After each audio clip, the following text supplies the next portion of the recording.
शालीन भनोत एक ऐसी charming personality जो अक्सर ही अपने चार्म से लोगों का दिल जीत लेते हैं। उनके हेटर्स भी उनके गुड लुक्स और उनके ब्रिलियंट डांस मूव्स की तारीफ करने से खुद को रोक नहीं पाते। बिग बॉस में इतना हेटरेट और क्रिटिसिज्म फेस करने के बाद भी शो से बाहर आते ही कैसे शालीन ने रच दिया इतिहास। दलजीत के साथ अपने रिश्ते को दोस्ती का नाम देने वाले शालीन को कैसे मिला बिग बॉस से बाहर आते ही एक बड़ा झटका। आइए जानते हैं, बात करते हैं उनकी लाइफ स्टोरी के बारे में और साथ ही एक नजर डालेंगे उनकी लाइफ से जुड़ी कंट्रोवर्सीज पर।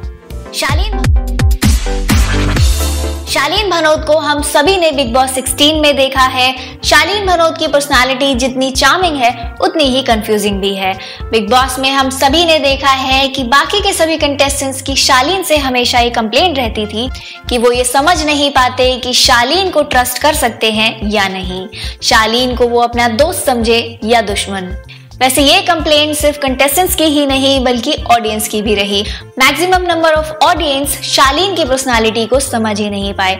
शालीन कुछ भी करते थे, कुछ भी कहते थे, ऑडियंस को यही लगता था कि वो एक्टिंग कर रहे हैं।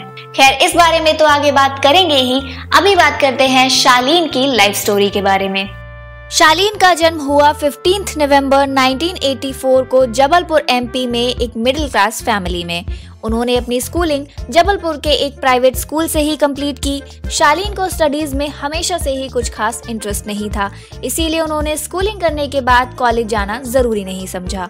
शालीन को डांस में काफी इंटरेस्ट था और उनकी पर्सनालिटी भी काफी चार्मिंग थी, इसीलिए उन्होंने रुख किया सपनों की नगरी मुंबई की ओर। मुंबई आते ही शालीन ने ऑडिशंस देना तो शुरू कर दिया था, पर क्योंकि शालीन एक मिडिल क्लास फैमिली से थे तो उन्होंने साथ साथ एक मोबाइल शॉप पर भी काम करना स्टार्ट कर दिया, जिसके बारे में उन्होंने बिग बॉस 16 में भी बताया था। शालीन ने बताया था कि क्योंकि वो इतने ज्यादा पढ़े लिखे नहीं थे, उनकी इंग्लिश भी काफी टूटी फूटी थी। उस शॉप के ओनर ने उन्हें बहुत कुछ सिखाया और उन्हें काफी हेल्प भी किया। 2004 में शालीन को मिला उनका पहला ब्रेक और वो सिलेक्ट हो गए MTV रोडीज 2 में। इस शो में आयुष्मान खुराना भी उनके को कंटेस्टेंट थे। बिग बॉस की ही तरह रोडीज में भी शालीन ने काफी कंटेंट दिया, पर अनफॉर्चुनेटली वो शो जीत नहीं पाए। पर जल्द ही 2005 में उन्हें मिला उनका पहला डेली सोप, जिसके बाद शालीन एक के बाद एक सीरियल्स करते चले गए। उन्होंने अब तक के करियर में 20 से 25 सीरियल्स में काम किया है।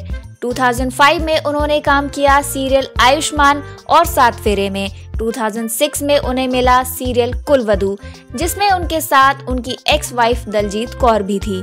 इस सीरियल के दौरान ही शालीन और दलजीत पहली बार मिले और धीरे धीरे इन दोनों में प्यार हो गया।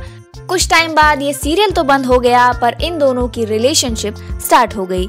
शालीन को उनका प्यार मिल चुका था और साथ ही उनका करियर भी अच्छा चल रहा था।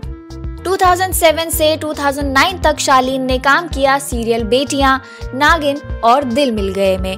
इसके साथ ही 4 साल तक रिलेशनशिप में रहने के बाद शालीन और दलजीत ने 2009 में शादी कर ली। शादी के कुछ हफ्तों बाद ही ये दोनों नजर आए dance reality show Nach Baliye में। क्योंकि शालीन एक बहुत अच्छी डांसर हैं, वो दोनों इस शो के विनर बन गए। 2010 में शालीन को मौका मिला सीरियल दो हंसों का जोड़ा में काम करने का, जिसमें उनका कैरेक्टर उनके फेवरेट शाहरुख खान की फिल्म रब ने बना दी जोड़ी में शाहरुख के कैरेक्टर सुरेंद्र सहानी से इंस्पायर्ड था। शालीन को एक के बाद एक सीरियल मिलते रहे और उनका करियर एक रफ्तार से आगे बढ़ता रहा। पर शालीन की पर्सनल लाइफ थोड़ी डगमगाने लगी थी। शालीन और दलजीत के बीच प्रॉब्लम्स होने लगी थी। ये बात पब्लिक के सामने तब आई जब 2015 में दलजीत ने शालीन के अगेंस्ट डिवोर्स केस फाइल किया, जिसमें उन्होंने दावा किया कि शालीन ने शादी के बाद उन्हें कई बार फिजिकली असॉल्ट किया। पर इस बार उन्होंने हद पार कर दी जब उन्होंने मेरा सर पकड़कर दीवार में मारा और फिर मुझे रूम में बंद कर दिया। करीब 40 मिनट बाद मेरी हाउस हेल्प ने मुझे कमरे से निकाला, जिसके बाद मैंने फाइनली डिवोर्स लेने का डिसीजन लिया। इसके अलावा मेरे इन लॉज ने भी कई बार मुझसे डाउरी की डिमांड की। दलजीत ने कोर्ट में शालीन से उनके और उनके बेटे की परवरिश के लिए 1 lakh rupees per month alimony की डिमांड की, जिसके जवाब में शालीन ने कहा कि अगर मुझे डाउरी की डिमांड ही करनी होती तो मैं ऐसी लड़की से शादी ही क्यों करता जो फाइनेंशियली स्ट्रांग नहीं हो। मुझे अच्छी तरह पता था कि दलजीत एक रिटायर्ड आर्मी ऑफिसर की बेटी है, इसीलिए मैंने हमारी शादी में एक भी पैसा नहीं लिया। हमारे बीच कभी कोई फिजिकल अब्यूज नहीं हुआ और ना ही मैंने कभी चीट किया। मैं दलजीत को ब्लेम नहीं करना चाहता क्योंकि उससे मेरे बेटे की लाइफ स्पॉइल हो सकती है। कुछ टाइम बाद कोर्ट ने शालीन के ऊपर लगाए गए चार्जेस ड्रॉप कर दिए और शालीन को क्लीन चिट मिल गई, पर उनके बेटे की कस्टडी मिली दलजीत को। जिसके बाद शालीन ने एक इंटरव्यू में कहा कि दलजीत ने जब मुझ पर फिजिकल असॉल्ट का केस किया तब 2-3 महीने मेरे लिए बहुत मुश्किल थे। मैंने बाहर आना जाना बंद कर दिया था, पर अब जब कोर्ट ने सारे चार्जेस ड्रॉप कर दिए हैं तो फाइनली मैं आज़ाद हूँ। ये उन सभी लोगों के लिए है जिन्होंने मुझे कोर्ट का फैसला आने से पहले ही मिसजज किया। मैं अपने बेटे के लिए एक वेल बैलेंस्ड लाइफ चाहता हूँ। उसे माँ और बाप दोनों का प्यार मिलना चाहिए, इसीलिए मैं हमेशा दलजीत के साथ कॉर्डियल रहने की कोशिश करूँगा। इन दोनों की फाइट यही नहीं रुकी। कुछ टाइम बाद दलजीत ने शालीन को कोर्ट से तय की गई एलिमनी ना देने के लिए फिर से अक्यूज किया, पर इस बार शालीन ने कोई रिस्पॉन्स नहीं दिया। और उसके बाद शालीन ने कभी भी दलजीत के बारे में मीडिया में कुछ नहीं कहा। पर्सनल लाइफ में इतना सारा टर्मोइल होने के बाद भी शालीन ने उनकी प्रोफेशनल लाइफ के साथ कभी कॉम्प्रोमाइज नहीं किया। उन्होंने सूर्यपुत्र कर्ण, राम सिया के लवकुश, शेरे पंजाब और नागिन 4 जैसे फेमस सीरियल्स में काम किया। और फिर 2022 में वो दिन आया जिसके बाद शालीन की लाइफ में आने वाला था बहुत बड़ा बदलाव। शालीन नजर आए कंट्रोवर्शियल शो बिग बॉस 16 में। बिग बॉस 16 की उनकी जर्नी काफी ज्यादा उतार चढ़ाव भरी रही।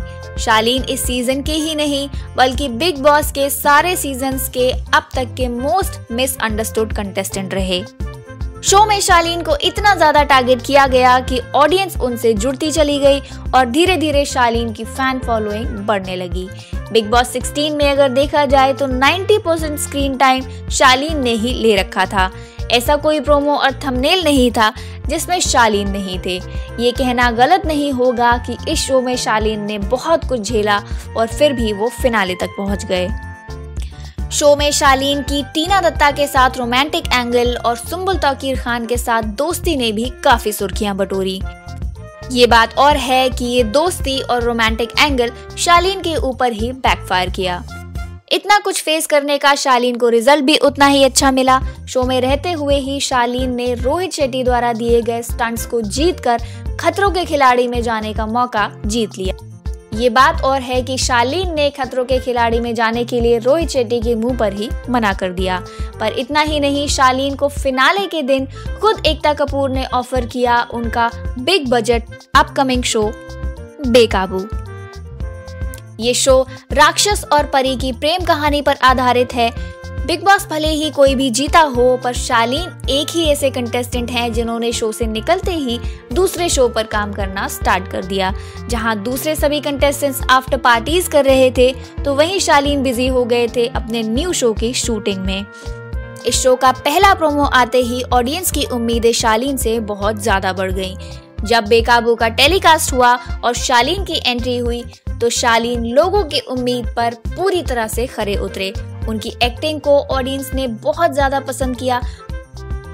ट्विटर पर शालीन और बेकाबू दोनों ही अक्सर ट्रेंड करते नजर आते हैं। इतना ही नहीं, बेकाबू के साथ शुरू हुए 2 और सीरियल्स, इश्क में मर जावां जिसके लीड एक्टर करण कुंद्रा हैं और जुनूनियत जिसके लीड एक्टर अंकित गुप्ता हैं। इन तीनों ही सीरियल्स में जबरदस्त कंपैरिजन होने लगा। इस कंपैरिजन में बेकाबू बाजी मारते हुए दिख रहा है। कमाल की बात है कि जिस शालीन की एक्टिंग का बिग बॉस के पूरे सीजन में मजाक बनाया गया, उन्हें ओवर एक्टर का टैग दे दिया गया। अब वही शालीन अपनी एक्टिंग से लोगों का दिल जीत रहे हैं। शालीन का शो बेकाबू ऑडियंस को बहुत ज्यादा पसंद आ रहा है और उससे भी ज्यादा पसंद आ रही है शो में पूरी तरह से जस्टिस करती हुई उनकी एक्टिंग। शालीन अपने काम में इतना ज्यादा बिजी है कि बिग बॉस 16 के अपने को कंटेस्टेंट से भी नहीं मिल पाते। जाहिर सी बात है कि जो कंटेस्टेंट शालीन को हमेशा रिडिक्यूल करते थे, उनके सामने शालीन को इतना बड़ा शो मिल गया तो उन लोगों को ये बात डाइजेस्ट करने में थोड़ी दिक्कत तो जरूर हुई होगी। क्योंकि बाकी के सभी कंटेस्टेंट्स कभी भी शालीन के बारे में कुछ अच्छा बोलते हुए नहीं दिखते। फॉर एग्जाम्पल, बिग बॉस खत्म होने के बाद जब प्रियंका चहर चौधरी से पूछा गया कि शालीन के न्यू शो के बारे में उनका क्या कहना है, तो प्रियंका ने कुछ यूं रिप्लाई दिया। उन्होंने कहा, बैठे बैठे शो मिल गया, और क्या चाहिए। प्रियंका के इस रिप्लाई से थोड़ी सी जलने की बू तो आ रही थी, अदरवाइज वो शालीन और उनके हार्डवर्क के अप्रिसिएशन में कुछ ना कुछ तो अच्छा कह ही सकती थी, पर अनफॉर्चुनेटली ऐसा कुछ हुआ नहीं। तो वहीं दूसरी तरफ जब भी शालीन से उनके को कंटेस्टेंट्स के बारे में कुछ पूछा जाता है या किसी कंट्रोवर्सी के बारे में पूछा जाता है, तो वो अपने नाम के साथ न्याय करते हुए बड़ी ही शालीनता से कह देते हैं कि वो अपने काम में बिजी हैं और उन्हें इस बारे में जानकारी नहीं है। इसके साथ ही फैंस शालीन और ईशा सिंह की जोड़ी को भी बहुत पसंद कर रहे हैं। रिसेंटली जब शालीन अपनी फैमिली के साथ अपने लिए न्यू लग्जरी कार खरीदने पहुंचे, तो उनके साथ स्पॉट की गई ईशा सिंह। ईशा सिंह न सिर्फ उनके साथ थी, बल्कि शालीन की कार की उन्होंने पूजा भी की। तो क्या ये कोई हिंट है कि शालीन और ईशा सिंह के बीच शायद कुछ पक रहा है? ये तो आने वाले टाइम में पता चल ही जाएगा। उम्मीद है कि शालीन इसी तरह से लाइफ में अच्छा करते रहें और उनके फैन को एंटरटेन करते रहें। तो ये थी हमारे चार्मिंग, कंफ्यूजिंग और हैंडसम शालीन की लाइफ स्टोरी। वैसे आपको क्या लगता है, क्या बिग बॉस में शालीन इतना सारा हेटरेट और क्रिटिसिज्म डिजर्व करते थे? क्या शालीन की एक्टिंग और उनका हार्डवर्क उन्हें बना देगा टीवी का अगला सुपरस्टार? क्या आपको भी ऐसा लगता है कि शालीन को फाइनली अब वो मिल रहा है जो वो डिजर्व करते हैं?